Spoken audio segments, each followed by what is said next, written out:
we want to live together, then we need to address both needs of people in growing and shrinking regions. Those regional differences, what we have just now in Europe or in Estonia, are too big for be sustainable, because if you have a huge part of population which doesn't feel well, then once it starts to influence to the development of the whole society. So we as architects, we need to address similar needs of those people living in growing and shrinking cities. In our case, we figure out that we need to deal with 4 different aspects of urban space. First is obvious. If you have less people and too many buildings, then you need to demolish them. In every town there are some really symbolic buildings which has really huge historical value. They are like a sign of this town, and without those buildings the town will not be the same town. And in the case of population shrinkage, private sector is not motivated to invest in them because there is no profit. So local government need to take this role itself to try to buy those buildings, to find them a new function and investment to improve them. Third tool is that for any town, it's really important that locals would have quality living spaces. And in the case of shrinkage, when private sector is not prepared to deliver them these quality apartments on normal market, then once more, at least for some time, it needs to be a local government who intervene in this market with apartments and propose with subsidies of public sector quality apartments to locals. Architects are able to make the connection between locals and their hometown more stronger. And this is the base factor which can deliver the future for shrinking towns.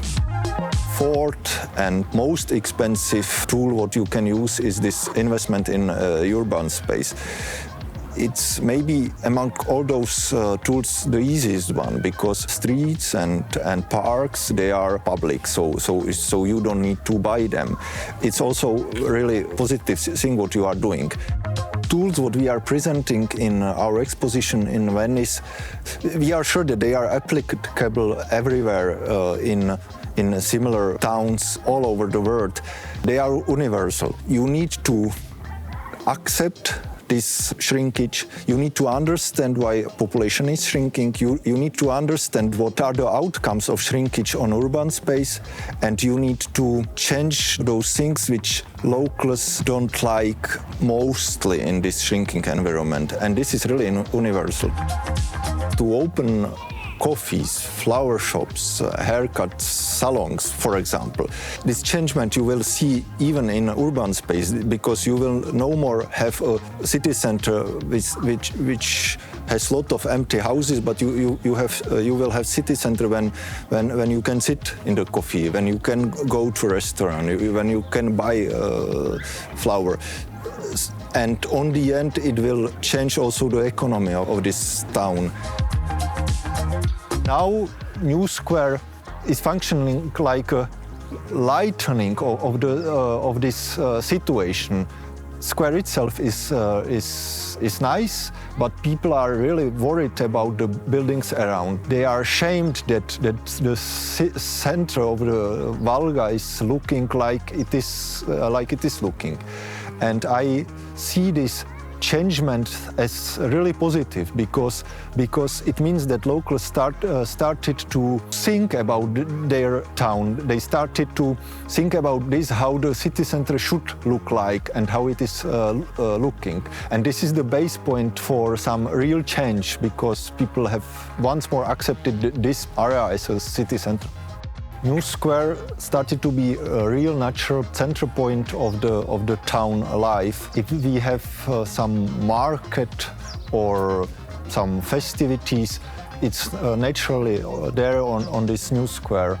In the Christmas time we have a Christmas tree there, and in winter time there is a skating possibility on the square. But square is functioning also in everyday life. We have children playground there. There are some sports elements also. You can play street basketball there, and it's also somehow really naturally place where young people from Valga is meeting together.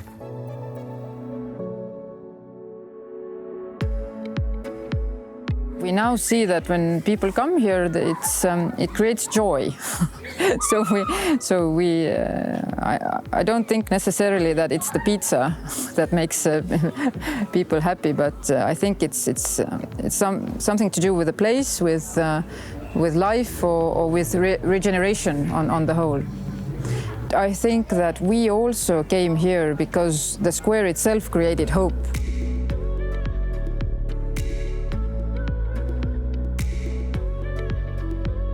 Here was just a parking space where people came to park their cars. It's now a very, very beautiful place where people can hang, enjoy culture, do outdoor activities, and just enjoy their free time here. And it has changed a lot our community.